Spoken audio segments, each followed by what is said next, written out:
नमस्कार दोस्तों, मैं बलवंत सारण आपका आपके चैनल पे स्वागत करता हूं। और आज हम पढ़ने वाले हैं कुछ ऐसा जहां से बहुत ज़्यादा क्वेश्चन बने हैं और आगे भी बनते रहेंगे कम्पिटिटिव एग्ज़ाम के, क्योंकि प्रीवियस ईयर पहले रीड कर लेना चाहिए, उसके बारे में पता होना चाहिए भी किस टाइप के और कहाँ तक क्वेश्चन पूछे जा रहे हैं। जो चीज़ फालतू की होती है वो एक भी नहीं करवाई जाती, कोई एक दो चीज़ फालतू की करवाई भी जा सकती है, क्योंकि वो समझाने के लिए उसे समझना ज़रूरी होता है।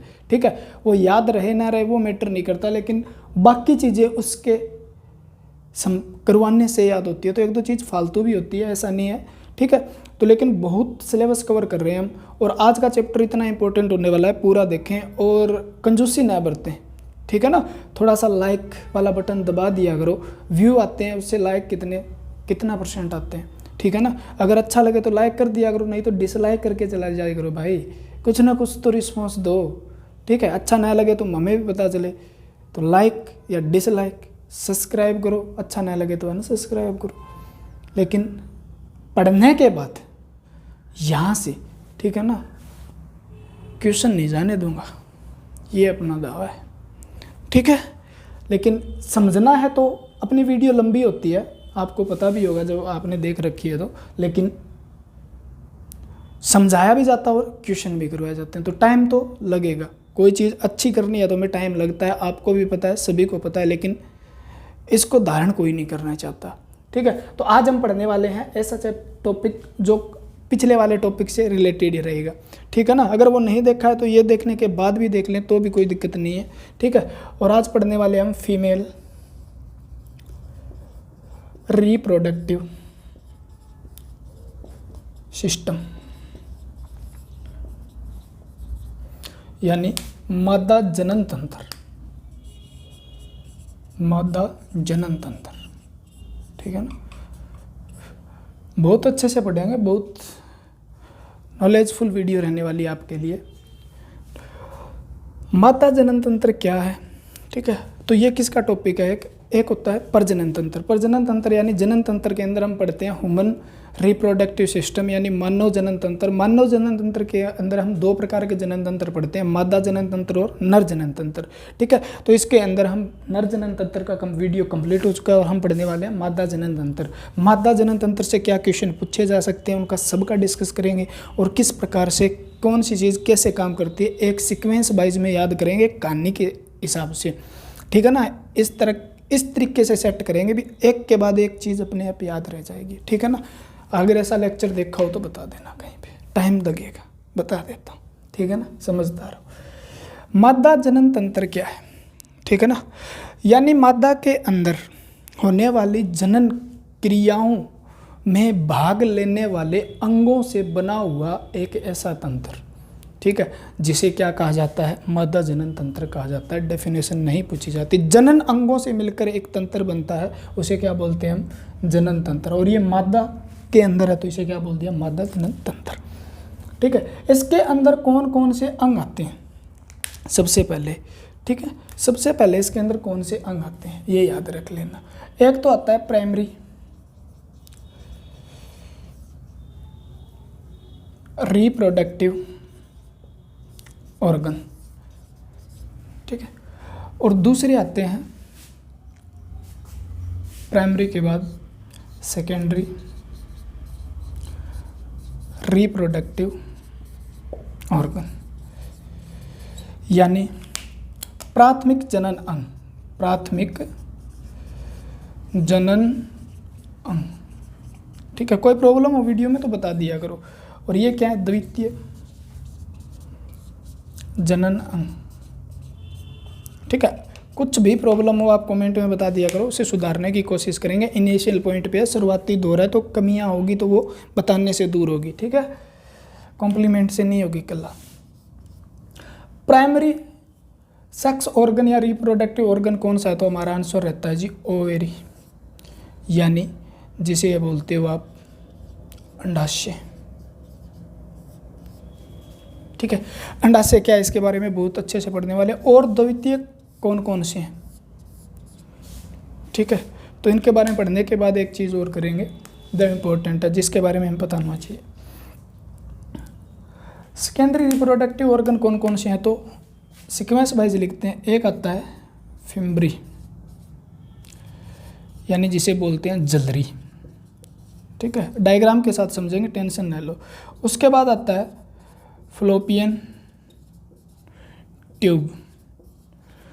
ठीक है, और इसका दूसरा नाम है ओविडक्ट। सीधा का सीधा फ्लोपियन ट्यूब भी लिखा आता है। ठीक है, फ्लोपियन ट्यूब भी लिखा आता है। दूसरा इसका नाम क्या लिखा आता है, सब पता होना चाहिए हमें। ठीक है ना, इंग्लिश में तो फ्लोपियन ट्यूब या ओविडक्ट आएगा। फ्लोपियन ट्यूब के बाद डिम्ब वाहिनी भी बोलते हैं इसको, डिम्ब वाहिनी। डिम्ब किसे बोला जाता है, तो एग जो होता है यानी ओवम होता है उसे बोला जाता है, या इसे बोला जाता है अंड वाहिनी। वाहिनी जहाँ पे भी लगा हो तो वाहिनी का मतलब क्या होता है, नलिका है। डक्ट का मतलब भी क्या है, नलिका है। और वाहिनी का मतलब भी क्या होता है, नलिका होता है। कोई ना कोई मतलब पाइप जैसी संरचना जो होती है। ठीक है, उसके बाद आता है आपका यूट्रस, और जिसका दूसरा नाम है वोम्ब, यानी या तो इसे क्या कहा जाता है, गर्भाशय। ठीक है, एक एक नाम इंपॉर्टेंट है। और बोम कहें तो इसे बोला जाता है बच्चादानी। बोम का मतलब होता है बच्चादानी। ठीक है, यूट्रस। उसके बाद सर्विक्स। सर्विक्स को सर्विक्स ही बोलते हैं। उसके बाद आपको याद करना है, सर्विक्स के बाद सर्वाइकल।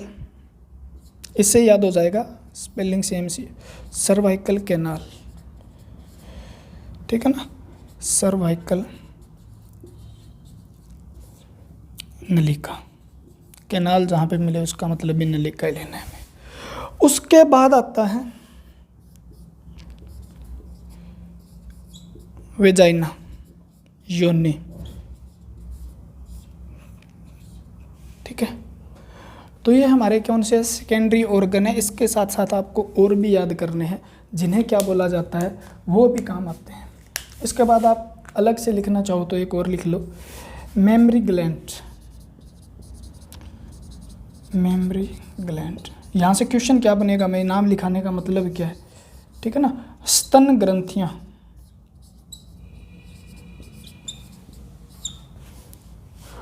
ठीक है, उसके बाद आपसे एक्सटर्नल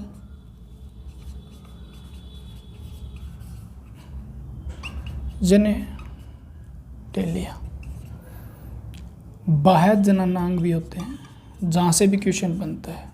जननांग भी बोलते हैं, जनन अंग। वो कौन कौन से हैं। ठीक है, एक होता है हाइमेन। ठीक है, उसके बाद एक होता है स्लाइटोरिया, जिसे हिंदी में बोलते हैं भंग। इसके बाद होता है लेबिया माइजोरा, हिंदी में लेबिया माइजोरा ही बोलेंगे, और लेबिया माइनोरा।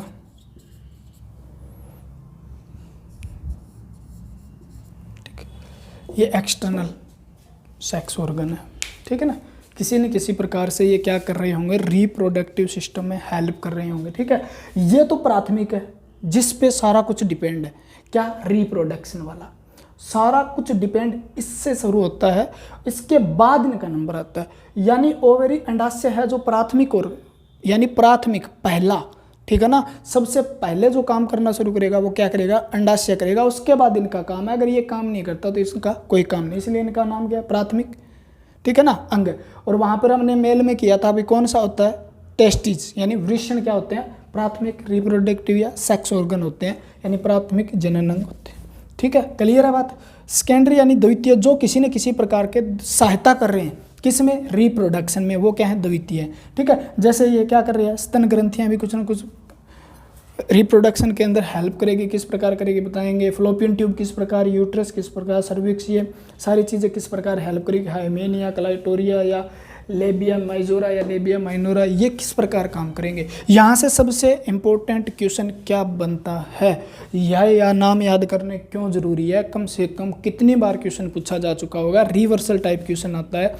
इनमें से कौन सा अंग मादा जनन अंग नहीं है, तब 3 का हमें पता होना चाहिए, और 3 का पता होने के लिए हमें ये याद करने पड़ेंगे, ठीक है ना।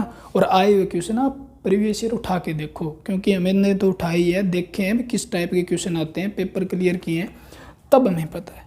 तो ये चीज़ें याद करनी पड़ेगी, लेकिन याद करने में है कुछ नहीं, शरीर के अंग ही तो हैं जिनका नाम ही तो याद करना है, ठीक है, इतना याद करना है, सिर्फ अंग तो याद है। तो अगर हमें क्या करना है, जनन अंग याद करने, और याद होना ज़रूरी भी है, क्योंकि ये बेसिक नॉलेज आपकी, ठीक है, काम भी आएगी कॉन्फिडेंस बढ़ाने के लिए। तो ये चीज़ें अगर आपको ध्यान में है तो आप स्क्रीनशॉट ले लो, इसका आराम से लिख लेना, ठीक है।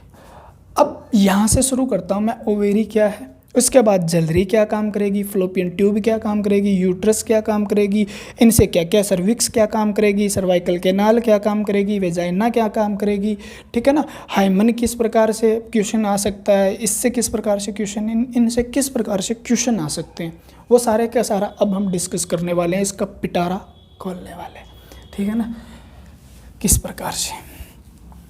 सब प्यारे प्यारे बच्चों, लाइक तो बनता है, ठीक है ना, लाइक या डिसलाइक कुछ रिस्पॉन्स दिया करो भाई, ठीक है। वही बात है ना, मतलब एक कुत्ता बाहर खड़ा होता है, मान लो घर के बाहर आया, तो मतलब मम्मी कहती है बेटा इसको रोटी डाल दे, बोलो रोटी तो नहीं है, तो बोलो खाली क्यों जाए, ठीक है, कुछ ना कुछ तो कर इसका। तो समझ गए आप, यानी चप्पल ही मार दे, ठीक है, तो खाली नहीं जाना चाहिए, लाइक डिसलाइक कुछ तो कर दिया करो, ठीक है। तो पहला जनन अंग कौन सा है, पहले जनन अंग से पहले कुछ बातें और सीखनी है हमें, वो अंग इसलिए बताए हैं क्योंकि वो थोड़े से दिमाग में सेट हो जाएंगे अब समझाने के बाद, ठीक है। तो ये चैप्टर हमारा पूरा यही रहेगा, हमें इसको, यानी फीमेल या जो होती है यानी माता, ठीक है, वुमेन जो होती है यानी औरत जो होती है, उसके अंदर पहला क्वेश्चन बनता है प्यूबर्टी, ठीक है ना, यानी यौवन अवस्था कब से शुरू होती है, ठीक है। तो आपका आंसर क्या रहना चाहिए, 12 से लेकर 13 वर्ष की उम्र में, ठीक है ना, जब इनकी उम्र कितनी हो जाए, 12 से 13 वर्ष, ठीक है ना। इससे पहले भी हो सकती है, दिमाग में क्वेश्चन रहता है भी पहले भी हो सकती है अगर हमारे शरीर के अंदर हार्मोनल डिसऑर्डर हो जाए, यानी हार्मोन की गड़बड़ी हो जाए, तो क्या हो सकता है, यौवन अवस्था पहले भी आ सकती है और थोड़ी लेट भी जा सकती है, ठीक है। तो यौवन अवस्था जो एनसीईआरटी बताती है हमें, वो कितनी उम्र बताती है, जहाँ से क्वेश्चन क्या बनेगा, यही बनेगा, ठीक है ना, जिसकी अप्रोक्सीमेट जो होगी नियर बाय कब आ जाती है, 12 से 13 वर्ष की उम्र में, ठीक है ना। यौवन अवस्था का मतलब क्या है, ये पहले बता चुका हूँ मैं, पीछे जाके पहले वाला लेक्चर देख ले, यानी थोड़ा सा बता देता हूँ। यौवन अवस्था का मतलब है जनन अंगों का विकास हो जाना, जनन अंगों का क्या हो जाना, विकास हो जाना, और एक मादा या नर, ठीक है ना, मादा क्या, माँ बनने के लायक हो जाना, और नर हो तो वो क्या, बाप बनने के लायक हो जाना, यानी वो रिप्रोडक्शन करने के लिए, करने की क्या रखे, कैपेबिलिटी रखे या उसकी क्षमता रखे, तब उसे क्या माना जाता है, यौवन अवस्था, ठीक है ना। तो यौवन अवस्था, ठीक है, वो 12 से 13 वर्ष, यानी 12 से 13 वर्ष की उम्र में अगर इंटरकोर्स हो जाता है तो भी उनके अंदर क्या है, क्षमता होती है माँ बनने की, किसमें, माताओं में। इसके अंदर 12 से 13 वर्ष की उम्र में जो आएगा तो वो किसके कारण आएगा, तो मैं एक बात बताऊं आपको, हार्मोन के कारण आएगा, याद रखना।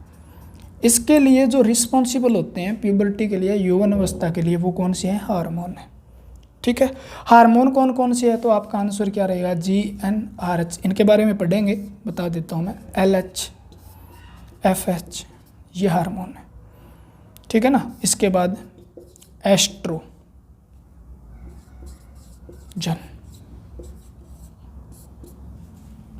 ठीक है, जो क्या है यौवन अवस्था ले आने में सहायक है। उसके बाद आता है यौवन अवस्था के अंदर जो प्राथमिक लक्षण कौन से दिखाई देते हैं, द्वितीयक लक्षण कौन से दिखाई देते हैं। तो प्राथमिक लक्षण क्या होते हैं, ओवेरी जो होती है यानी अंडाशय, अब आ गया ना, ठीक है, पीछे पढ़ लिया इसीलिए पढ़ाया था अभी। अंडाशय का क्या हो जाना, डेवलप हो जाना, अंडाशय का विकास हो जाना, ठीक है।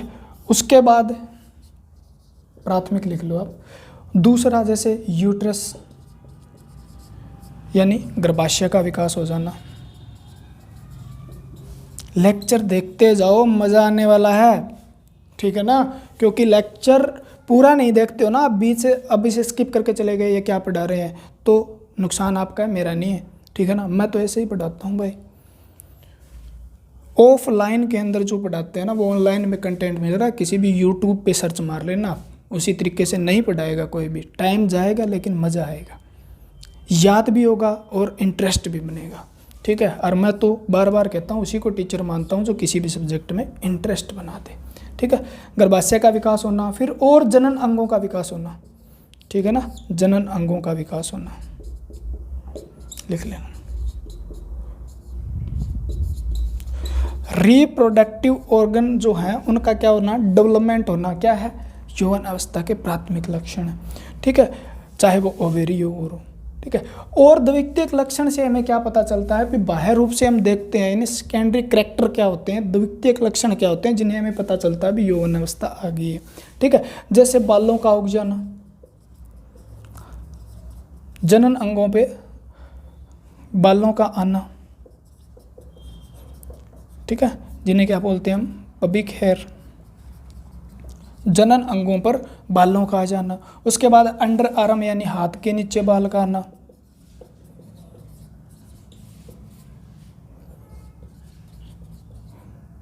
आर्म हेयर, ठीक है। उसके बाद ब्रेस्ट डेवलपमेंट यानी स्तनों का विकास,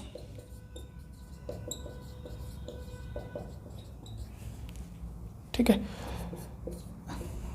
या वेजिनल जो कैविटी होती है उसका क्या हो जाना, डेवलपमेंट हो जाना, ठीक है। तो स्तनों का विकास हो जाना, हाथ के नीचे बाल वगैरह आना जाना, जो हमारे शरीर की जो पबिक मसल है, ठीक है ना, जो मादाओं की पबिक मसल है, जो हमारे पेट के नीचे की मसल है, उनका क्या हो जाना, डेवलपमेंट हो जाना, ठीक है। और लिगामेंट वगैरह और ओवेरी वगैरह, इन चीज़ों का विकास हो जाना हमें क्या दर्शाता है, यौवन अवस्था को दर्शाता है। इस अवस्था को क्या कहेंगे, यौवन अवस्था, यानी इन चीज़ों का विकास हो रहा है, ठीक है ना।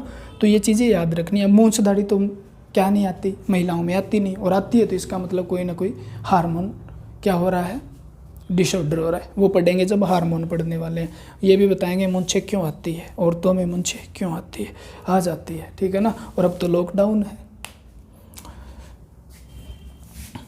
ठीक है, समझदार हो आप, कुछ ज़्यादा ही समझदार लग रहे हो। देखो हंसने की ज़रूरत नहीं है, बैठकर अकेले अकेले हंस रहे। तो यौवन अवस्था का हमें पता चला, ठीक है।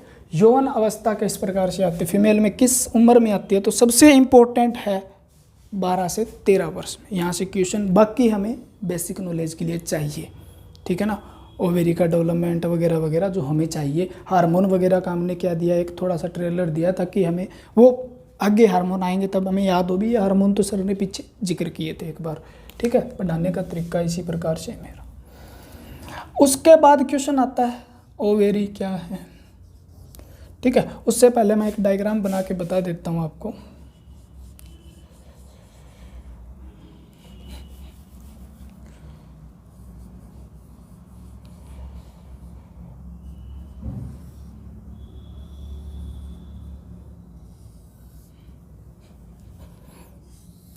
डायग्राम से सब जो ऑर्गन है वो समझ में आ जाएंगे।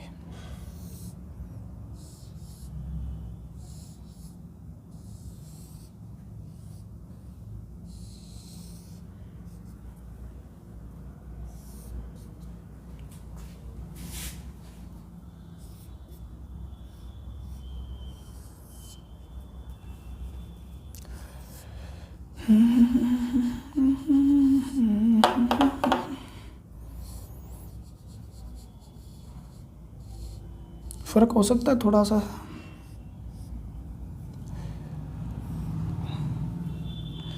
काफ़ी दिनों से फ्री है ना, तो करके हाथ उतने काम नहीं कर रहे हैं जितने पहले करने चाहिए थे। अब यहाँ पर इसको ऐसे कर देते हैं, थोड़ी सी लाइनिंग ऐसे प्रकार से होती है। एक लाइनिंग और खींच देते हैं यहाँ पे, एक लाइनिंग यहाँ पे भी, एक यहाँ पे बनाते हैं ऐसा कुछ।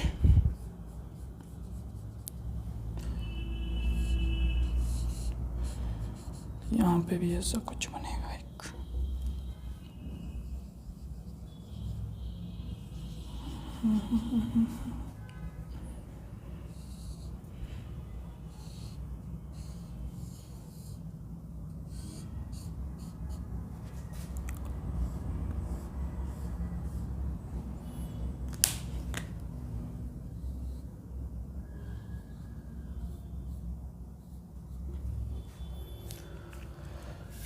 तो ये हमारा डायग्राम तैयार हो गया मोस्ट ऑफ, ठीक है। इस अंग का नाम है ओवेरी, ठीक है। ओवेरी बोल दूंगा, हिंदी में लिखूंगा मैं अंडाशय, हिंदी वाले स्टूडेंट ज़्यादा है, ठीक है ना। अंडाशय इससे जो जुड़ी होती है इसे बोलते हैं ओवेरियन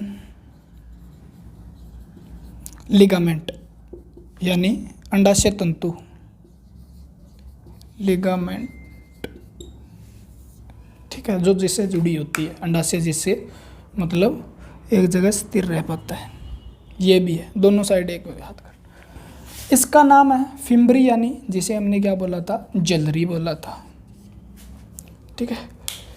इसके बाद ये है आपकी यहाँ से लेकर यहाँ तक, जिसका नाम है, मैं लिख देता हूँ यहाँ पे, फ्लोपियन ट्यूब, यानी अंडवाहिनी या डिंबवाहिनी या ओविडक्ट, ठीक है। सारी के क्वेश्चन यहाँ से याद करना शुरू करेंगे और यहाँ तक सारे क्वेश्चन किस प्रकार से बनते हैं देख लेना, ठीक है। इस भाग को थोड़ा सा ये बड़ा सा बना देता हूँ फ्लोपियन ट्यूब का। यहाँ से क्वेश्चन आया एक बहुत अच्छा, 3 भागों में बांटा जाता है, लेकिन याद नहीं करना, ये जरूर याद करना है हमें, एम्पुला, और इसे एम्पुला ही लिखा मिला था हिंदी में।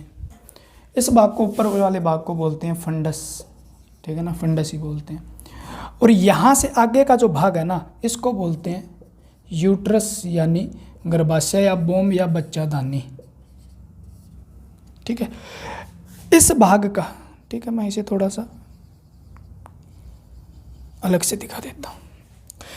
इस भाग का नाम है सर्विक्स, सर्विक्स याद करना है हमें। और इस कैनाल का नाम है, आगे काम आएगी सारी की सारी जो क्वेश्चन बनेगा ना, इस प्रकार से समझ में आना चाहिए, सर्वाइकल कैनाल। और मैंने पीछे लिखा था ना, यहाँ से शुरू किया था, फिम्बरी, फिम्बरी क्या था, फ्लोपियन ट्यूब लिखा होगा, फ्लोपियन ट्यूब के बाद मैंने क्या लिखा था, गर्भाशय लिखा, गर्भाशय के बाद मैंने लिखा होगा सर्विक्स, सर्वाइकल कैनाल लिखा होगा। ये वेजाइनल कैविटी है, यानी योनि गुहा है, ठीक है। और ये जो है ओपनिंग वेजाइना है, ओपनिंग वेजाइना लिख लो, यानी योनि का बाह्य द्वार, ठीक है, बाह्य छिद्र लिख सकते हो यहाँ पे आप। तो ये देखो ओवेरी कितनी है, यहाँ से चित्र से पता चल रहा है 2 है। यहाँ से क्वेश्चन आता है ओवेरी किस में पाई जाती है, तो जोड़े में पाई जाती है। फिम्बरी कितनी है, 2 है। फ्लोपियन ट्यूब कितनी है, 2 है। फिम्बरी फ्लोपियन ट्यूब 2 है। यहाँ पे एक ग्रंथि और ऐड कर लेना पीछे, ठीक है। यहाँ पे इस प्रकार से ग्रंथि लगी होती है, यहाँ पे वेजाइना यानी योनि के पास एक ग्रंथि लगी होती है, और एक इधर भी लगी होती है, ठीक है, जो बहुत अच्छा काम करती है, जिसका नाम है, यहाँ पे लिख देता हूँ मैं, बीज, ठीक है ना, यानी बार्थोनियल ग्लैंड्स, हिंदी में लिखा मिलेगा बार्थोनियल ग्रंथि, और याद करना है हमें बार्थोनियल ग्रंथि, ठीक है। ये भी कितने में, जोड़े में, ठीक है। ये भी किसमें है, जोड़े में। तो कौन सी चीज़ें जोड़े में पाई जाती है, कौन सी सिंगल पाई जाती है, याद रखना। गर्भाशय क्या है, एक ही है। अब जो है अंडाशय क्या काम करेगा, अंडाशय के बाद, ठीक है, अंडाशय क्या काम करेगा, किस प्रकार से काम करेगा, ठीक है। वो जो हमने बाह्य जनन अंग बनाए थे वो और बना देता हूँ मैं, ठीक है, डायग्राम से समझ लेना, याद रह जाएगा।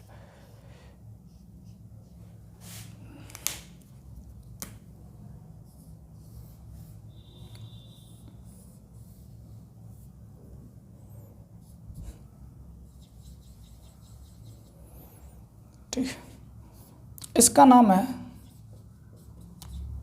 क्लाइटोरिया या स्लाइटोरिया बोल देते हैं इसको, ठीक है, भंग। इसके बाद यहाँ पे होता है वेजाइनल ओपनिंग, यानी योनि का चित्र, योनि चित्र, ठीक है। इसके बाद यहाँ पे होगा यूरेथ्रा यानी मूत्र मार्ग, और इसका नाम होगा लेबिया माइजोरा।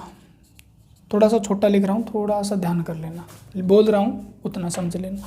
और इसका नाम होगा लेबिया माइनर।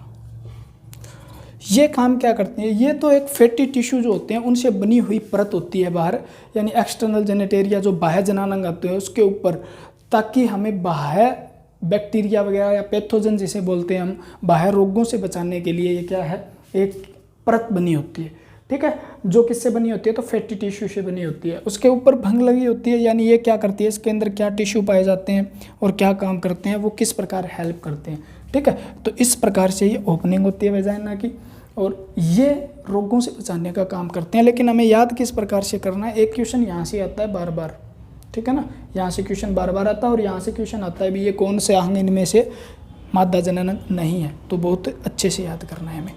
क्लियर हुई बात? अगर यहाँ तक बात क्लियर हुई तो मैं अंडाशय से स्टार्ट करूँगा, ठीक है ना। अंडाशय के क्या क्वेश्चन बन सकते हैं और किस प्रकार से फिम्बरी के क्वेश्चन बनेंगे, फ्लोपियन ट्यूब के बाद गर्भाशय के बाद किस प्रकार से यहाँ से क्वेश्चन बनेंगे, क्या क्या क्वेश्चन किस किस प्रकार से होंगे, ठीक है। और इस लेक्चर के अंदर हम बहुत कुछ पढ़ने वाले हैं, मासिक धर्म, मेंस्ट्रुअल साइकिल पढ़ने वाले हैं, उसके बाद फर्टिलाइजेशन यानी फर्टिलाइजेशन निषेचन जिसे बोला जाता है, उसके बाद oogenesis यानी अंडाणु का निर्माण किस प्रकार से होता है, किस प्रकार से हार्मोन काम करते हैं, किस प्रकार बच्चे का डेवलपमेंट होता है, एम्ब्रियो क्या है, फिटस क्या है, ठीक है ना, भ्रूण क्या है, ब्लास्टुला, मेरुला क्या चीज़ें, ये चीज़ें बहुत कुछ पढ़ने वाले हैं, बहुत कुछ पढ़ने वाले हैं, अच्छे से पढ़ने वाले हैं, ठीक है। आज तक नहीं पढ़ा होगा यूट्यूब पे कहीं पे। ओवेरी क्या है, तो पहला क्वेश्चन ये ओवेरी से क्या बनता है, अंडाशय क्या है, तो इसका मादा का प्राथमिक जनन अंग प्राइमरी सेक्स ऑर्गन कौन सा है, जनन अंग कौन सा है, तो आपका आंसर रहेगा अंडाशय। आपका आंसर क्या रहता है, आप सोचते हो गर्भाशय होता होगा, नहीं, आंसर क्या होगा, अंडाशय। आपने पढ़ा है तो फिर याद होगा आपको। ये जो होते हैं तो क्या पाए जाते हैं, वन पेयर होता है इनका, यानी एक जोड़ा होता है, एक जोड़ा यानी जोड़े में पाए जाते हैं। संख्या पूछे तो, ठीक है ना, संख्या कितनी होती है इनकी, तो 2 संख्या होती है, यानी संख्या में 2 पाए जाते हैं, ठीक है। इनकी आकृति कैसी होती है, तो ओवल शेप यानी अंडे जैसी आकृति होती है, आप कह सकते हो अंडाकार आकृति होती है इनकी, ठीक है ना। इसकी आकृति कैसी है, अंडाकार। साइज क्या है, तो साइज हमें क्या बताना है, 4, 3, ठीक है ना, 4 से 3, यानी अगर 4 पूछे तो इसकी क्या है, लेंथ, और 3 पूछे तो इसकी विड्थ, यानी इसकी लंबाई जो है 4 और चौड़ाई 3 है, ठीक है ना। ये इसका साइज है, क्या है इसका साइज है, सेंटीमीटर, ठीक है ना। और ये क्वेश्चन आया हुआ क्वेश्चन है एसएससी में, ठीक है ना। और ये क्वेश्चन तो हद से ज़्यादा रिपीट हुआ है, और ये जोड़े वाला भी, ठीक है। तो ओवेरी के बेसिक जो क्वेश्चन है वो किस प्रकार से बन रहे हैं ये बताता हूँ आपको, ठीक है ना। इसकी लेंथ कितनी है, अब इसका काम क्या है, इसका मेजर फंक्शन यानी मुख्य कार्य क्या है, मुख्य कार्य क्या है, ये इंपॉर्टेंट है।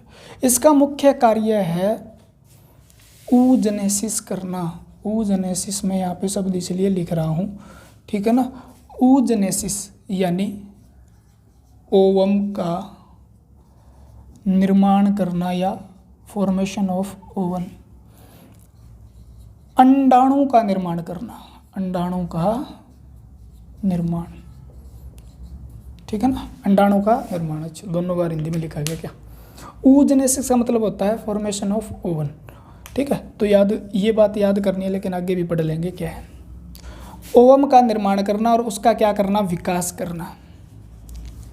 इसका सबसे मेजर फंक्शन है वो क्या है, इसका डेवलपमेंट करना, ठीक है। उसके बाद इसका दूसरा काम क्या है, तो दूसरा काम इसका है हार्मोन रिलीज करना या हार्मोन सेक्रेशन करना, ठीक है। तो हार्मोन का क्या करना, स्त्रावण करना। और हार्मोन कौन कौन से स्त्रावित होते हैं इससे तो आप लिख लेना। एक तो होता है इससे एस्ट्रोजन और एस्ट्रोजन, दूसरा होता है इससे प्रोजेस्टेरॉन,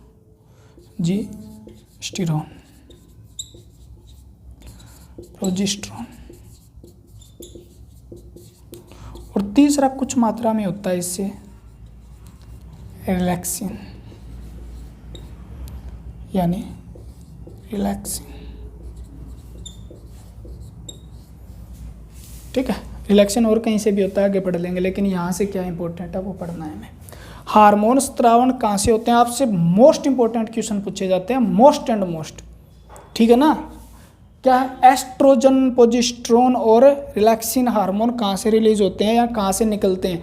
तो प्रोजेस्टेरॉन हार्मोन कहाँ से निकलता है, ये बेसिक क्वेश्चन, थोड़ा और डीप जाएंगे तो कुछ और मिलेगा हमें, लेकिन वहाँ पर अगर वो बेसिक से बेसिक क्वेश्चन पूछना चाहता है तो बहुत ज़्यादातर क्या पूछ लेता है, वो बेसिक क्वेश्चन पूछ लेता है।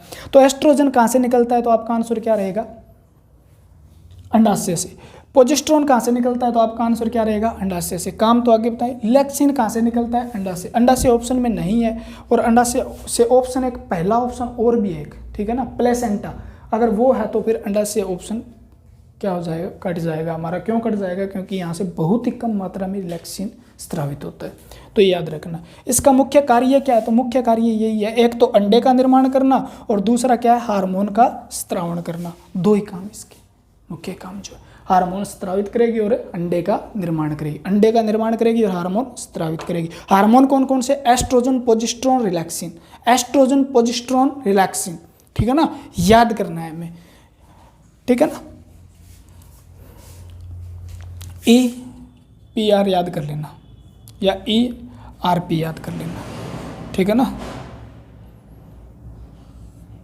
या ऐसे याद कर सकते हो आप, प्री, ठीक है, एग्जाम होते हैं ना, प्री मेंस, प्री से याद कर लेना। तीनों हार्मोन कहाँ से निकलते हैं, यहाँ से। और ओवम का निर्माण कहाँ पे होता है, अंडे से याद रह जाएगा, तो ओवेरी, ओवम, अंडाशय, अंडाणु, ठीक है ना।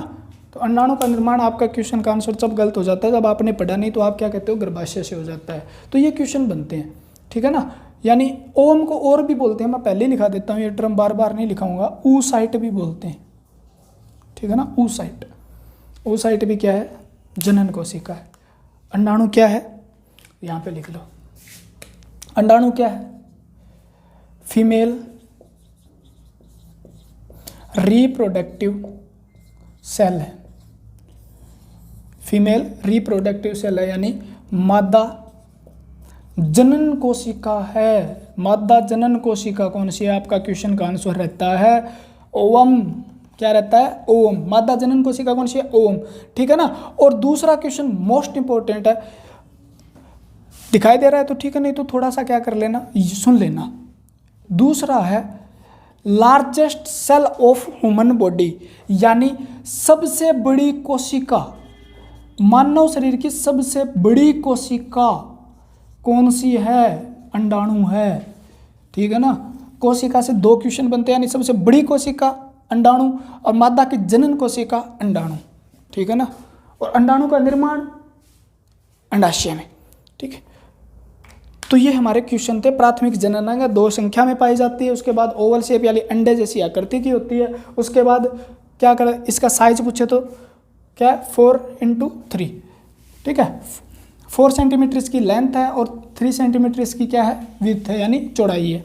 ठीक है, और ये क्या करता है, प्री हार्मोन, प्री का मतलब प्रोजेस्टेरोन और रिलैक्सिन और एस्ट्रोजन कहाँ से निकलते हैं, तो ओवेरी से। ठीक है, उसके बाद फिम्बरी, जिसका नाम दिया था हमने जलरी। बस जलरी जो होती है, एक याद रख लेना, एक क्वेश्चन इस प्रकार से आया था, बहुत अच्छा सा क्वेश्चन था, सुनो इस क्वेश्चन को। क्या जलरी से जो ओवेरी है, जो अंडाशय है, वो क्या कनेक्ट होता है, यानी उससे क्या जुड़ा होता है, नो। ठीक है ना, बहुत ही नज़दीक होता है लेकिन जुड़ा हुआ नहीं होता। लिख लो इस बात को, अंडाशय फिम्बरी से जुड़ा हुआ नहीं होता, नज़दीक होता है लेकिन जुड़ा हुआ नहीं होता, बहुत ज़्यादा नज़दीक होता है।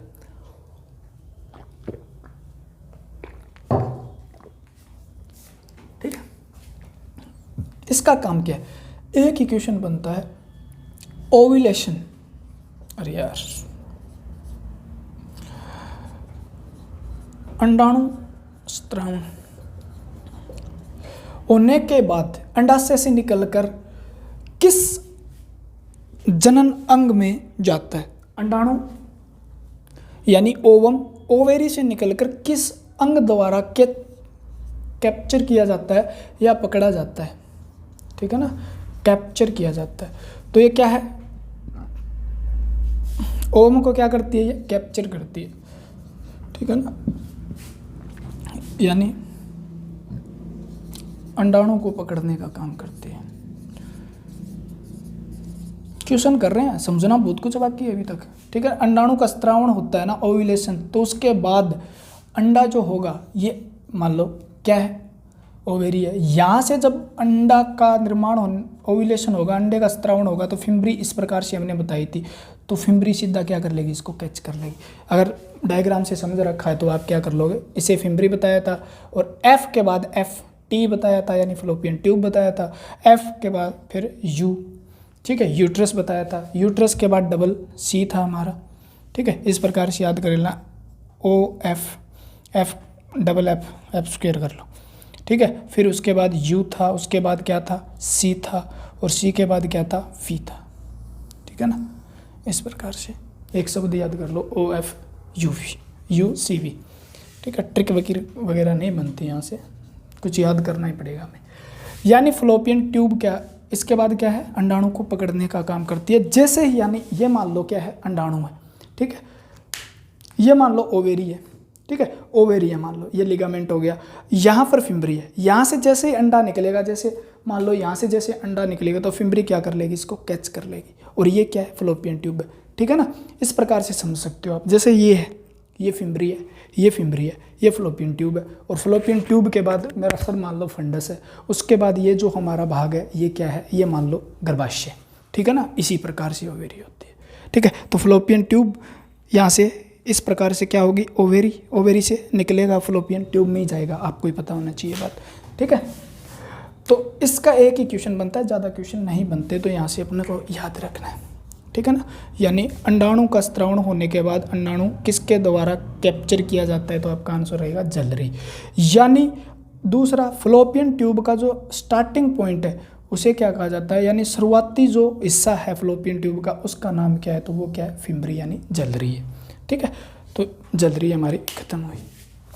उसके बाद फ्लोपियन ट्यूब, यहाँ से बहुत अच्छे क्वेश्चन बनते हैं, बहुत ज़्यादा। ठीक है, आगे का हिस्सा क्या आ गया, ये फ्लोपियन ट्यूब आ गया, मान लो ये आ गया फ्लोपियन ट्यूब। ठीक है, साथ साथ में क्वेश्चन करते जाएंगे, साथ साथ में समझते जाएंगे। मान लो ये क्या था, ऐसे बना दिया मैंने इसको। ठीक है, इधर वाला हिस्सा बना देता हूँ बस।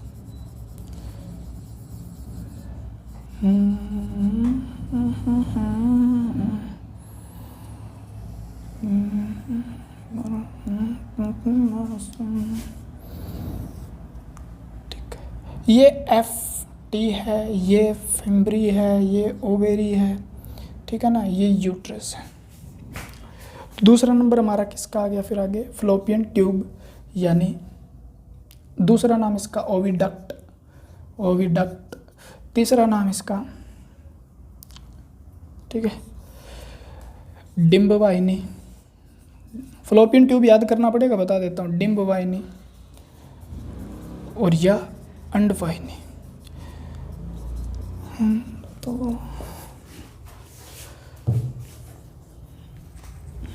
पानी देना भाई, ठीक है। फ्लोपियन ट्यूब, डिंब वाहिनी। सबसे पहले इसकी लंबाई याद करनी है हमें, लंबाई लेंथ कितनी है।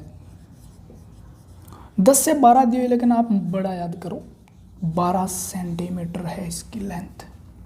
इसकी लंबाई कितनी है, तो लंबाई आपको कितनी याद करनी है, 12 सेंटीमीटर। यानी ये लंबाई 12 सेंटीमीटर है। और इसका काम क्या है, तो इसका काम है ट्रांसपोर्ट ऑफ ओवम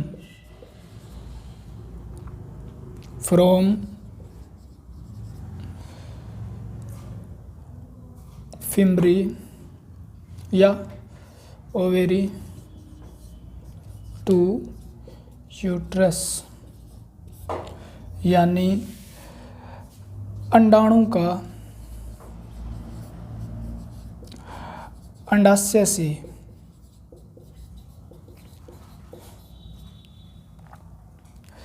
गर्भाशय तक, या अंडाणु को अंडाशय से गर्भाशय तक लेकर जाना, परिवहन करना, लेकर जाना। यानी यहाँ से लेकर यहाँ तक ले आना इसका काम है मुख्य। दूसरा इसका काम क्या है, फर्टिलाइजेशन ऑक्यूर करना, यानी फर्टिलाइजेशन, ठीक है, ओके। यानी फर्टिलाइजेशन को क्या करना, निषेचन करवाना। मोस्ट एंड मोस्ट कितनी बार स्टार लगा लो चाहे, ठीक है ना, कितनी बार क्वेश्चन पूछा गया। एफटी यानी फ्लोपियन ट्यूब। फ्लोपियन ट्यूब आपसे पूछा जाता है फर्टिलाइजेशन, निषेचन कहाँ पे होता है, निषेचन। तो आपका आंसर सोच के गर्भाशय में होता है, नहीं, निषेचन फ्लोपियन ट्यूब में होता है, याद रखना है मेरी बात। निषेचन कहाँ होता है, फ्लोपियन ट्यूब में। निषेचन क्या होता है ये मैं बता दूंगा, निषेचन होता है फ्लोपियन ट्यूब में, ठीक है ना। निषेचन थोड़ा सा बताते दूँ, ओवम और स्पर्म का एक साथ मिलना और दोनों के न्यूक्लियस से एक न्यूक्लियस का निर्माण हो जाना और दोनों की कोशिका से एक कोशिका बन जाना, क्या है, फर्टिलाइजेशन है। यानी दो गैमेट से एक सेल बनना, और यानी उसको क्या बोलेंगे, जाइगोट। यानी जाइगोट का निर्माण होना दो सेलों से मिलकर, उसे क्या बोलेंगे, निषेचन। और वो कहाँ पर बंद होता है, तो वो यहाँ पे होता है। और ये किस में होता है, ये क्वेश्चन इंपॉर्टेंट और भी हो गया, ठीक है ना, मिलेगा नहीं जल्दी से। आप सोचोगे इम्पुला क्या है, सर ने तो फ्लोपियन ट्यूब में बताया था, क्वेश्चन का आंसर इम्पुला है। एम्पुला का मतलब, एम्पुला फ्लोपियन ट्यूब का सबसे चौड़ा हुआ भाग है, सबसे ज़्यादा चौड़ा है जो, ठीक है ना, उसे क्या बोलते हैं हम, एम्पुला बोलते हैं। याद करना है, क्या बोलते हैं हम, एम्पुला, ठीक है। तो फ्लोपियन ट्यूब में होता है, फ्लोपियन ट्यूब की जगह क्या है, फ्लोपियन ट्यूब के किस भाग में होता है, तो इस भाग को बोलेंगे एम्पुला। यानी ये थोड़ा सा मैं और चौड़ा बना देता हूँ, इस प्रकार से मान लो ये चौड़ा भाग है, यहाँ पर फर्टिलाइजेशन होता है। तो एम्पुला याद इसलिए करना है, मैंने पहले भी लिखाया था, 3 भाग और होते हैं लेकिन याद नहीं करने। एम्पुला हमें इसलिए याद करना है क्योंकि फर्टिलाइजेशन का क्वेश्चन पूछा जाता है, सिंपल सा क्वेश्चन बनता है निषेचन का, तो फ्लोपियन ट्यूब इसमें होता है, ठीक है ना। फ्लोपियन ट्यूब के अंदर, ठीक है, अंडाणु जो होता है वो मासिक धर्म के कौन से दिन आता है, मासिक धर्म, मासिक चक्कर के, सॉरी मासिक चक्कर, मेंस्ट्रुअल साइकिल जो होता है वो क्या होता है, पढ़ेंगे। मेंस्ट्रुअल साइकिल जो होता है उसके कितने दिन आता है, तो 14वें दिन आता है, ठीक है ना, 14th डे, यानी 14वें दिन। ओव्यूलेशन के बाद, ओव्यूलेशन यानी अंड उत्सर्जन के बाद, अंडाणु के उत्सर्जन के बाद कहाँ चला जाता है, तो फिम्बरी से फ्लोपियन ट्यूब, यानी 14वें दिन फ्लोपियन ट्यूब में चला जाता है। ये बात याद रखनी है, आगे काम आएगी जब हम क्या पढ़ेंगे, मासिक चक्कर पढ़ेंगे, मेंस्ट्रुअल साइकिल पढ़ेंगे, 14वें दिन, ठीक है ना। यानी प्रेग्नेंट महिला कब हो सकती है, तो हमें इस चीज़ को याद रखना 14वें दिन, ठीक है ना। किस प्रकार से काउंट किया जा सकता है ये भी बताएंगे। यानी यहाँ से निकला यहाँ तक जाएगा फ्लोपियन ट्यूब, यहाँ पर हो सकता है तो क्या होगा, फर्टिलाइजेशन होगा। फर्टिलाइजेशन नहीं हुआ, अगर फर्टिलाइजेशन यानी कौन से दिन आया था यहाँ पे, 14वें दिन। कहाँ पर आया था, 14वें दिन आया था। अगर फर्टिलाइजेशन नहीं होता है तो 14वें दिन यहाँ पर 15वें दिन क्या आ जाता है, ये यहाँ पे आ जाता है। किस में आ जाता है आगे, यानी अगर फर्टिलाइजेशन नहीं होता है तो ये क्या कर देती है, इसको पास कर देती है किसे, यूट्रस यानी गर्भाशय के अंदर। अगर 14वें दिन फर्टिलाइजेशन होगा तो, ठीक है ना। तो हमें क्या याद करना है, 14वें दिन फर्टिलाइजेशन हो सकता है। कितना % है आगे पढ़ने वाले हैं, बहुत अच्छा और बहुत अच्छी समझने वाली चीज़ें आने वाली है, ठीक है ना। इतना हमें जानना जरूरी होता है कि बेसिक लाइफ के अंदर, ठीक है। डॉक्टर तो नहीं बनना हमें। तो 14वें दिन का कहाँ जाता है, अंडाणु फ्लोपियन ट्यूब में आ जाता है, ठीक है ना, फ्लोपियन ट्यूब में आ जाता है, ठीक है। अगर फर्टिलाइजेशन हो गया तो कितने दिन और ठहरेगा, ये आपसे पूछा जाता है। निषेचन के बाद जो जाइगोट कह दो आप, या फर्टिलाइजेशन के बाद अंडाणु तो नहीं रहेगा, ये जाइगोट बोल दो आप, ठीक है ना। जाइगोट या युग्मजक, मकज बोलते हैं, मकज। ये कितने दिन ठहरता है, तो 7 दिन, 6 से 7 दिन, ठीक है ना।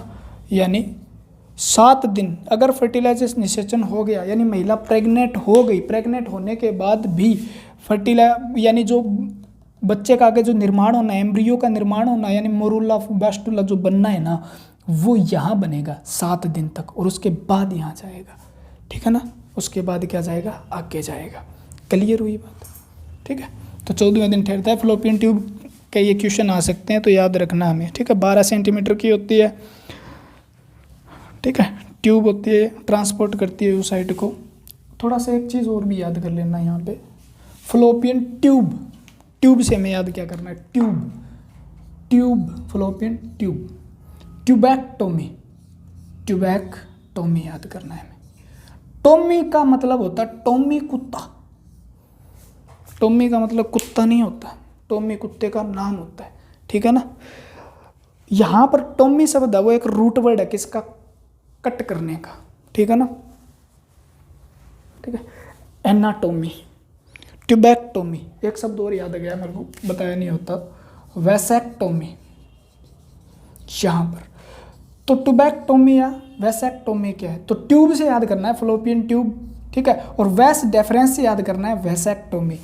ट्यूबैक्टोमी का मतलब क्या है, तो किसको काट देना, फ्लोपियन ट्यूब को क्या कर देना, कट कर देना, ठीक है ना। और कट करके उसको क्या कर देना, सील कर देना, कट करके उसको सील कर देना, वो क्या कहलाता है, ट्यूबैक्टोमी कहलाता है। और हिंदी में लिखा मिलता है ट्यूबैक्टोमी, ठीक है ना, जिसे आप बोलते हो हिंदी में नसबंदी।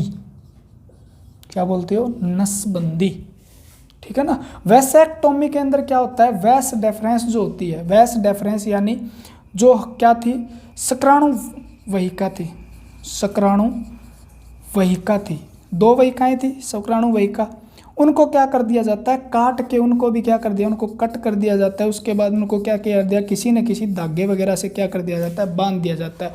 यानी इसको यहाँ से और इधर वाली को यहाँ से काट के, जिसे मतलब अगर महिलाएं दोबारा प्रेग्नेंट नहीं होना चाहती है तो वो ऑपरेशन बोलते हैं, जिसे ऑपरेशन करवा लेती है। ऑपरेशन का मतलब क्या है, इन दोनों को क्या कर दिया जाता है, काट दिया जाता है, काट के इन दोनों को क्या कर दिया जाता है, बांध दिया जाता है, सील कर दिया जाता है, ठीक है। उसे क्या बोला जाता है, पुरुष के अंदर पुरुष नसबंदी बोला जाता है, ठीक है ना, पुरुष नसबंदी। और याद क्या करना है मैं बता देता हूँ, पुरुष नसबंदी को क्या कहा जाता है, तो ये बात याद करनी है हमें, वैसेक्टोमी,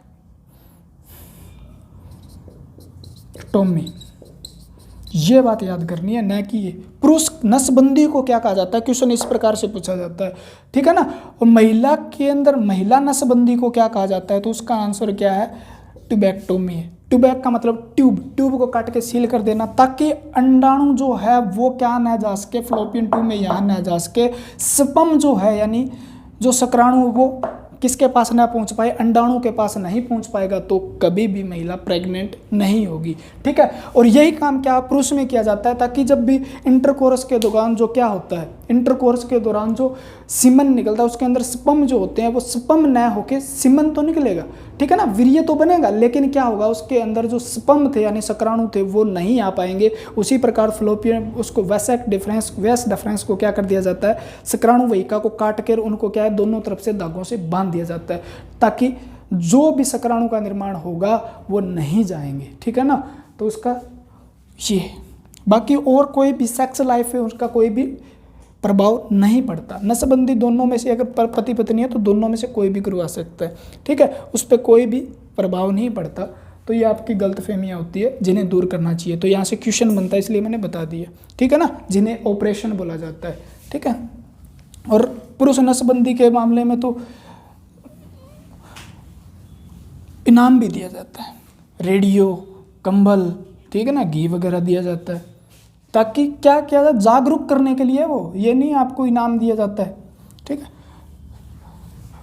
आपकी मतलब ये सोच रहती है भी ताकत के लिए दिया जाता होगा मतलब, ठीक है ना, तो ताकत वगैरह के लिए नहीं, वो सिर्फ प्रोत्साहित करने के लोगों को इनाम के रूप में, ताकि इनाम किस लिए दिया जाता है, प्रोत्साहित किया जाता है भी आप ये करवा सकते हो, इससे कोई भी साइड इफेक्ट नहीं है। ठीक है, तो ये चीज़ हमें याद करनी थी फलोपियन ट्यूब के बारे में। ठीक है, तो मैंने क्या बताया, फलोपियन ट्यूब 12 सेंटीमीटर लंबी होती है, इसके अंदर फर्टिलाइजेशन निषेचन होता है, अंडाणु 14वें दिन फलोपियन ट्यूब में आ जाता है। फलोपियन ट्यूब 12 सेंटीमीटर एक नलिका है जो क्या करती है, ओवम यानी अंडाणु को कहाँ तक पहुँचाने का काम करती है, गर्भाशय तक पहुँचाने का काम करती है। ठीक है, और इसके अंदर देखो हमने एक बात कही थी, शुक्राणु जो होते हैं वो अपनी पूंछ यानी टेल के द्वारा क्या कर लेते हैं, मोटिलिटी कर लेते हैं, लेकिन ओवम के पास ऐसा कुछ नहीं होता। तो ओवम किसके माध्यम से आगे मतलब अपनी गति करता है, एक जगह से दूसरी जगह जाता है। तो फलोपियन ट्यूब के अंदर सीलिया पाए जाते हैं। क्या पाए जाते हैं, सीलिया। ठीक है ना, एक मतलब फिंगर लाइक संरचना बोल सकते हो आप, स्ट्रक्चर बोल सकते हो, यानी बाल से होते हैं यानी इसके अंदर। तो वो क्या होगा, बालों के माध्यम से एक से ऐसे करता करता है, मतलब बाल ऐसे करते रहेंगे, उसको आगे भेजते रहेंगे, यानी फलोपियन ट्यूब में आगे जाने का कारण क्या है, तो सीलिया। ठीक है ना, तो ओवम किसके माध्यम से गति करता है, तो वो फलोपियन ट्यूब के सीलिया के माध्यम से, याद लिख लेना, सीलिया के माध्यम से एक जगह से दूसरी जगह जा पाता है। लेकिन आपसे पूछे शुक्राणु, तो शुक्राणु किसके माध्यम से करता है, टेल यानी टेल। ठीक है, और आपसे एक क्वेश्चन पूछा जाता है फलोपियन ट्यूब का, और लिख लो आप, फलोपियन ट्यूब के अंदर शुक्राणु कितने दिन जिंदा रह सकता है, कितने घंटे रह सकता है, तो 72 घंटे मैक्सिमम। ठीक है ना, और लगभग 48 घंटे अप्रोक्सीमेट क्या रहता है, 48 आवर्स जिंदा रहता है। ठीक है ना, यानी सेक्स अगर 2 दिन पहले भी हो जाए ओव्यूलेशन के, तो भी क्या प्रेगनेंसी हो सकती है। ये चीज़ पढ़ने वाले हैं हम आगे भी, थोड़ा थोड़ा मतलब ओवरव्यू देता जाता हूँ, ताकि हमें पता चले भी हाँ ये बात वहाँ बताई थी यहाँ पे सेट हो गई, वहाँ बताई थी यहाँ पे सेट हो गई। ठीक है ना, तो पढ़ने का मज़ा आना चाहिए। उसके बाद हमें पढ़ना है गर्भाशय यानी यूट्रस, गर्भाशय। ठीक है, या इसे हम बोम बोलते हैं, यानी बच्चादानी। ये शब्द मतलब बहुत पुराना हो गया लेकिन आ जाता है, बच्चादानी। ठीक है, लोकल वर्ड है जो। इसका साइज क्या होता है, ठीक है, तो ये 10 से लगभग, इसकी लंबाई जो 10 सेंटीमीटर होती है और चौड़ाई कितनी होती है, 6 सेंटीमीटर होती है। ठीक है, तो इसका ये साइज है। ठीक है, इसका आकार। दूसरा इसका क्वेश्चन क्या आता है, तो इसकी शेप कैसी है, इनवर्टेड पियर लाइक स्ट्रक्चर है, यानी उल्टी नाशपाती जैसी होती है, उल्टी नाशपाती। नाशपाती तो जानते हो, जिसे आप बनास्पति बोलते हो, नाशपाती जैसी संरचना है। ठीक है ना, ठीक है, नाशपाती इस प्रकार से होती है, मान लो।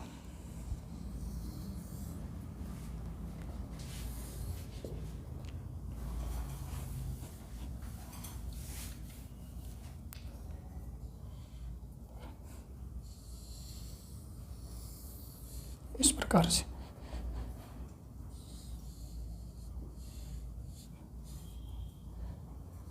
तो इसको उल्टा कर दिया जाए तो ये किस प्रकार से बन सकती है, ये बच्चादानी की तरह, यानी इधर वाला भाग जैसे ये वाला भाग इस प्रकार से बनाए इसको, ठीक है। तो उल्टी किस प्रकार की संरचना हो गई है, नाशपाती जैसी संरचना हो गई। ये फंडस हो गया जैसे या फ्लोपियन ट्यूब, उल्टी नाशपाती जैसी ये क्या है, संरचना है। तो याद रखना है कैसी संरचना है, उल्टी नाशपाती। आए हुए क्वेश्चन जो है, ठीक है ना, प्रीवियस ईयर के क्वेश्चन भी हैं साथ साथ में। इन्वर्टेड, उसके बाद इसका वेट जो होता है वो कितना होता है, 50 ग्राम। देखो कितना छोटा का आकार होता है इसका, 50 ही ग्राम की होती है। 10 से 6 सेंटीमीटर इसकी लंबाई चौड़ाई जो होती है वो क्या है, लंबाई 10 और 6 सेंटीमीटर होती है। देखो कितनी छोटी है, 50 ग्राम, ठीक है। कितने, 50 ग्राम, यानी बिफोर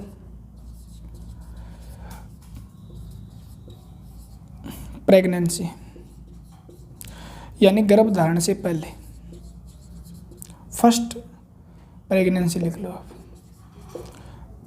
गर्भधारण से पहले, गर्भधारण से पहले इसका जो है ये होता है, ठीक है। और गर्भधारण के पहले, गर्भधारण के बाद इसका वेट कितना हो जाता है, यानी लगभग 100 ग्राम आफ्टर फर्स्ट प्रेगनेंसी, ठीक है ना। यानी पहले गर्भधारण के बाद इसका वजन कितना हो जाता है, 100 ग्राम, ठीक है ना। यहाँ पे बात क्या हो रही है भी, जब मतलब जन्म से जो थी ना, जन्म से उसका डेवलपमेंट जहाँ तक हुआ 12 से 13 वर्ष की उम्र तक, तो ये 50 ग्राम के लगभग थी, ठीक है। उसके बाद एक बार प्रेग्नेंट होने के बाद महिला, तो उसका वेट कितना हो जाता है, तो उसका वेट क्या हो जाता है, दुगना हो जाता है, ठीक है ना। और उस टाइम जब मतलब डिलीवरी होती है तो उसी टाइम क्या होता है, इसका वेट लगभग 1-1.5 किलो के लगभग चला जाता है, ठीक है ना। तो थोड़ा सा ये मतलब सोच लेना, अभी वहाँ का वेट बता रहे हैं, ठीक है। कोई भी मतलब नर्सिंग स्टाफ वगैरह का पेपर देने जा रहा हो तो उनके लिए इंपॉर्टेंट है, ठीक। तो वह क्या है, उस समय क्या है, 1 से 1.5 किलोग्राम की भी हो जाती है प्रेगनेंट, ठीक है। यानी 2-3 सप्ताह के बाद ये धीरे धीरे अपना वेट कहाँ पर ले आती है, 100 ग्राम के नज़दीक ले आती है, ठीक है। यहाँ से और क्या क्वेश्चन है, काम क्या है इसका, ये जो फर्टिलाइजेशन निषेचन के बाद, निषेचन के बाद बच्चे को, यानी बच्चे का क्या कहेंगे, भ्रूण कहते हैं, भ्रूण का रोपण करवाती है, ठीक है ना। भ्रूण का क्या करती है, रोपण, इम्प्लांटेशन बोलते हैं, ठीक है। एम्ब्रियो को जो आप फिटस जिसे आप बोलते हो, उसका क्या कराती है, इम्प्लांटेशन करवाती है निषेचन के बाद। दूसरा, 9 महीने तक, 9 मंथ तक बच्चे का डेवलपमेंट होता है ना, बच्चे का भरण पोषण या किस में होता है, तो आपका आंसर क्या रहेगा, गर्भाशय में होता है। 9 महीने तक बच्चा किस में रहता है, गर्भाशय में रहता है। लेकिन फर्टिलाइजेशन कहाँ पे होता है, फ्लोपियन ट्यूब में होता है। निषेचन के बाद भ्रूण का रोपण, इम्प्लांटेशन, यानी भ्रूण का गर्भाशय की परत से चिपक जाना इम्प्लांटेशन कहलाता है, ठीक है ना। बता दूँ क्या रोपण क्या है, तो यहाँ पे देख लो, रोपण लिख लो, इम्प्लांटेशन लिख लेना, ये बात काम आएगी। ये क्वेश्चन भी पूछा गया है, ठीक है ना। किसके साथ चिपक जाना, तो आप यहाँ पे लिख लो, किसके साथ, एंडोमेटेरियम। मैं पहले नहीं बताना चाहता था, एंडोमेटेरियम, एंडोमेटेरियम,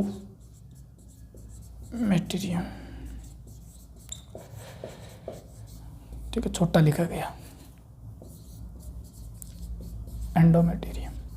और यहाँ से क्वेश्चन आया था, जो पढ़ते हैं भाई उन्हें पता है क्या क्या क्वेश्चन आए थे। एंडोमेटेरियम के साथ चिपक जाना या उसके साथ क्या हो जाना, कनेक्ट हो जाना, ठीक है ना।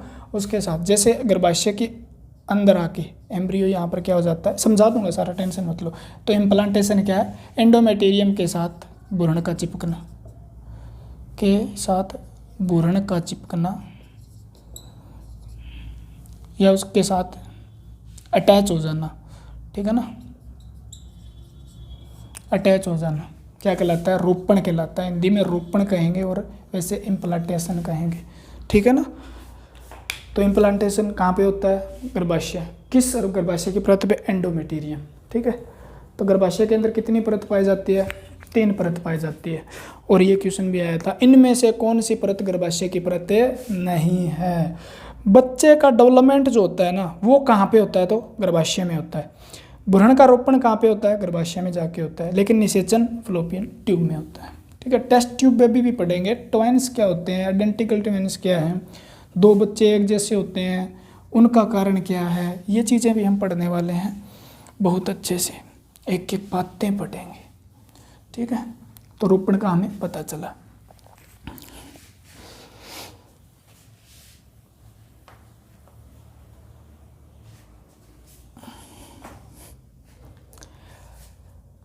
याद करना है हमें, यानी गर्भाशय कितनी परत से बना होता है, तो 3 लेयर यानी 3 परत से बना होता है। यहाँ से पहला ही क्वेश्चन बनता है, गर्भाशय में कितनी परत पाई जाती है, 3 परत पाई जाती है, 3 लेयर्स पाई जाती है। ऊपरी परत का नाम क्या है, इंडो मेटेरियम।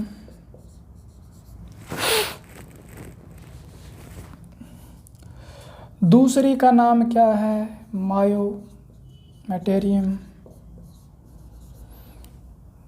तीसरे का नाम क्या है, तो आपका आंसर रहेगा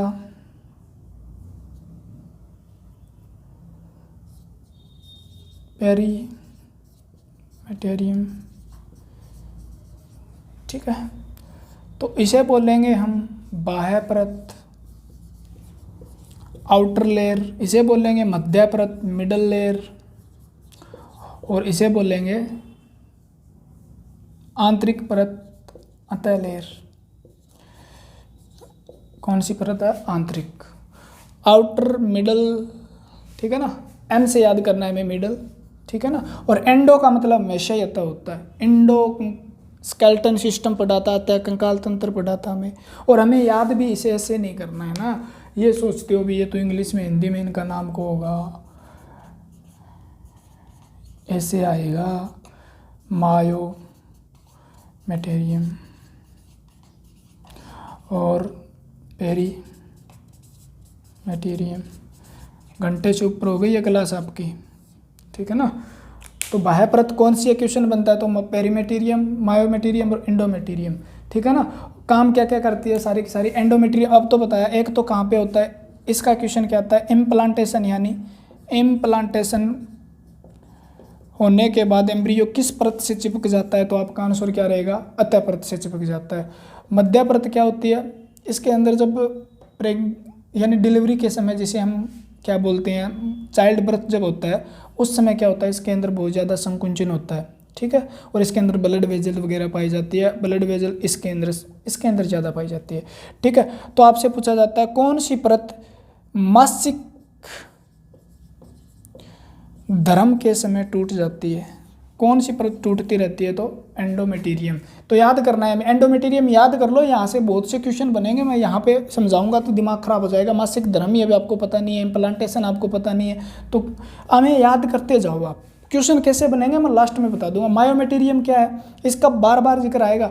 ये पेरीमेटेरियम क्या है, ये बाह्य परत है। ठीक है, इसके बार बार क्वेश्चन आएंगे, इनके क्वेश्चन नहीं आएंगे आगे, तो बाह्य परत का मैं यहीं बता देता हूँ। इम्प्लांटेशन होता है, मासिक धर्म के अंदर परत टूटती है, यानी ब्लीडिंग जो होती है, रक्त का स्त्रावण जो होता है, किस परत के टूटने से होता है।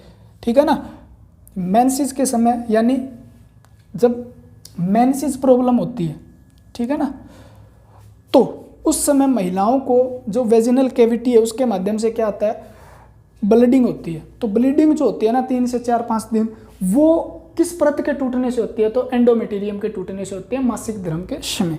ठीक है, एंडोमेटेरियम कैसे टूटती है, क्यों टूटती है, ये आगे पढ़ेंगे, हार्मोन पढ़ेंगे तब। ठीक है ना, या मासिक धर्म के समय, तो ब्लीडिंग किसके टूटने से होती है, तो याद रखना। और इम्प्लांटेशन यानी बच्चा किसके साथ 9 महीने तक चिपका रहता है। उसके बाद एंडोमेटेरियम क्या करती है, एक प्लेसेंटा होता है उसका निर्माण करती है, प्लेसेंटा।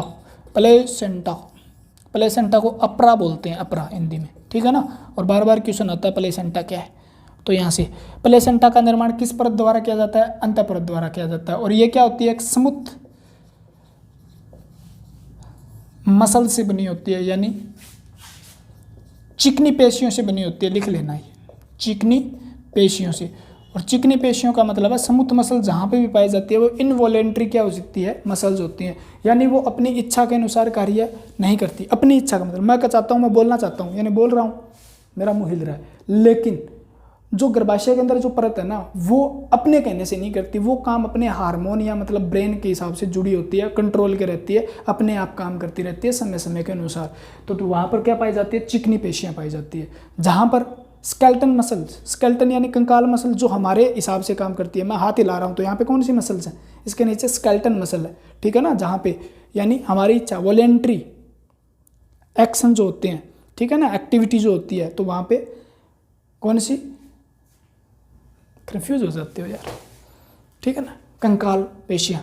और जहाँ पर वो अपने हिसाब से चलती है ना, अनैच्छिक क्रियाएं कोई भी हो, चाहे जैसे हमें पेशाब आने लगा है तो वो क्या है, अनैच्छिक क्रिया है, ठीक है। हमें क्या है, मतलब यूरिनेशन फीलिंग हो रही है, मतलब पेशाब आने वाला है, तो वो क्या है, वहाँ पर क्या मिलेगी, स्मूथ मसल मिलेगी। अपने आप कोई काम कर रही है ना मसल, हमारे हिसाब से नहीं कर रही, तो वहाँ पर क्या मिलेगी, चिकनी पेशियाँ मिलेगी, याद करना है हमें, ठीक है ना। और जहाँ पर हमारी इच्छा के अनुसार काम कर रही है, जैसे मैं हाथ हिला रहा हूँ, तो वहाँ पर कौन सी मिलेगी, स्केल्टन मसल, यानी कौन सी, अरे बोलो, ठीक है ना, बोलोगे क्या, कमेंट तो कर ही सकते हो भाई, ठीक है, वाह जी वाह, ठीक है, बहुत मतलब ज्ञान प्राप्त कर रहे हो, बहुत ज़्यादा ज्ञान प्राप्त कर रहे हो, ठीक है। तो ज्ञान हमें मिलना चाहिए। लेक्चर 2 से 3 बना सकता हूँ मैं, जो पढ़ने वाले हैं उनका नुकसान न हो, ठीक है। आज हम यहीं पे समाप्त करेंगे, ठीक है। और आपके लिए कुछ क्वेश्चन भी होंगे, तो आप क्वेश्चन के अंदर बताना क्या दिया था मैंने, ठीक है, कोई क्वेश्चन था क्या, बता, ठीक है। ये तो बाह्य परत है, सुरक्षा करती है, लिख लेना भाई, प्रोटेक्शन करती है, भूल गया होगा, ठीक है ना, गर्भाशय का प्रोटेक्शन करने का काम करती है। और सबसे हार्ड मसल जो हार्ड है ये, ठीक है ना, और ये रफ भी होती है, खुरदरी भी होती है, ठीक है ना, कठोर और खुरदरी होती है। यहाँ से क्वेश्चन बनते नहीं है वैसे। बाह्य परत कौन सी है, क्वेश्चन ये बनेगा। दूसरा, मध्य परत कौन सी है, मैं से मायो, याद कर लेना। पेरी बाहर की होती है, जैसे पेरिकार्डियम आपने सुना होगा, ठीक है। मायो बीच की है, मायो का मतलब भी बीच होता है, ठीक है ना। और इसका इंडो का मतलब क्या होता है,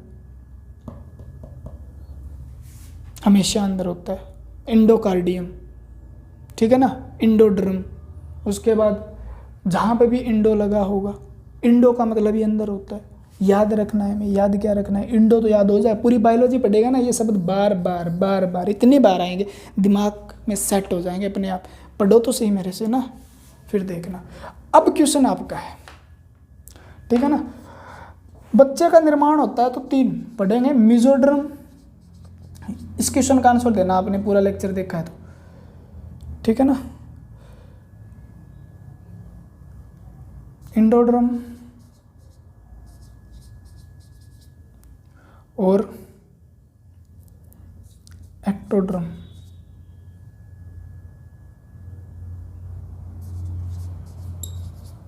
ये 3 परत होती है, मेसोड्रम, इंडोड्रम, देखो फिर आ गया ड्रम, ड्रम तो बच्चा के लिए यूज होता है वैसे, ठीक है। एक्टोड्रम यानी ड्रम ड्रम ड्रम। ड्रम का मतलब वैसे जहाँ पे भी ड्रम, डर्मेटोलॉजी स्किन का अध्ययन होता है, इसका मतलब स्किन होता है, ठीक है, याद कर लेना चाहिए। मीजो का मतलब अंदर होता है, इंडो का मीजो यहाँ बीच के लिए यूज होगा, ठीक है, एम से बीच ही रहेगा इसमें। इंडो का मतलब अंदर रहेगा, एक्टो का मतलब यहाँ पे बाहर रहेगा। तो गर्भाशय का निर्माण इन तीनों परत से इन तीनों में से किस द्वारा होता है, तो लिख लो यहाँ पे। गर्भाशय जो ओरिजिनेटेड होता है ना, गर्भाशय जो है, यूट्रस का ओरिजिन किस लेयर से होता है, तीनों में से, यानी इनमें से गर्भाशय की उत्पत्ति लिखो, ओरिजिन, उत्पत्ति किस परत से होती है। और ऑप्शन में ये मिलेंगे तीनों, आपको बता देना कमेंट करके। कंजूसी ना किया करो भाई, लाइक कर दिया करो, शेयर कर दिया करो, ठीक है ना, आपके लिए ही तो कर रहे हैं। नहीं कर रहे क्या, नहीं कर रहे तो डिसलाइक कर दिया करो भाई, ठीक है ना। प्यार बनाए रखो, चाहे प्यार हो या नफरत हो, बीच का कुछ नहीं होना चाहिए। जो भी करो ना दिल से करो, दिल ठोक के करो। चाहे किसी से दुश्मनी करो, दिल ठोक के करो। किसी से प्यार करो, दिल ठोक के करो, ठीक है ना। और प्यार व्यार ना अपने हिस्से में नहीं होता, प्यार होता है हाइपोथैलेमस, यही करता है, सारा कुछ करता है वो, प्यार नफरत। लेकिन धारणा जगानी पड़ती है आपको, वो हार्मोन सेट कर देते हैं, ठीक है ना। तो अगर आप प्यार करते हो किसी से, यानी आपको जो चीज़ें पसंद आती है तभी प्यार हो पाता है। प्यार का मतलब ये नहीं है मतलब किसी लड़की से प्यार, ठीक है ना। प्यार का मतलब है किसी के प्रति हमारी सद्भावनाएं होना, इच्छाएं होना। डेफिनेशन नहीं दे रहा हूँ मैं, कहीं पे यहाँ पे ठोक दो आप, ठीक है ना। ठीक है, किसी के प्रति मतलब अच्छी इच्छाएं होना, जिसके बारे में हम, प्यार का मतलब जिसके बारे में हम बुरा सोच भी नहीं सकते, ठीक है ना। भाई से प्यार हो सकता है, बहन से प्यार है, माता पिता से प्यार है, किसी से प्यार है, सब दुनिया से, मतलब इस प्रकृति से प्यार करो, ठीक है ना। और लेक्चर से भी प्यार करो, गवर्नमेंट जॉब अपने आप मिल जाएगी। तो जाते जाते लाइक कर देना, एक बार फिर कहता हूँ, ठीक है। और वीडियो आगे आएगी, इससे भी खतरनाक आएगी, ठीक है ना। धीरे धीरे मेरा मतलब क्या, एनर्जेटिक हो रहा हूँ। कई दिन हो गए ना मेरे को, ठीक है, पढ़ाए हुए 2-3 महीने हो गए लॉकडाउन में। तो सेट कर देंगे सारा कुछ, टेंशन मत लेना, ठीक है। कॉन्फिडेंस गेन होगा, ठीक है। Okay, take care.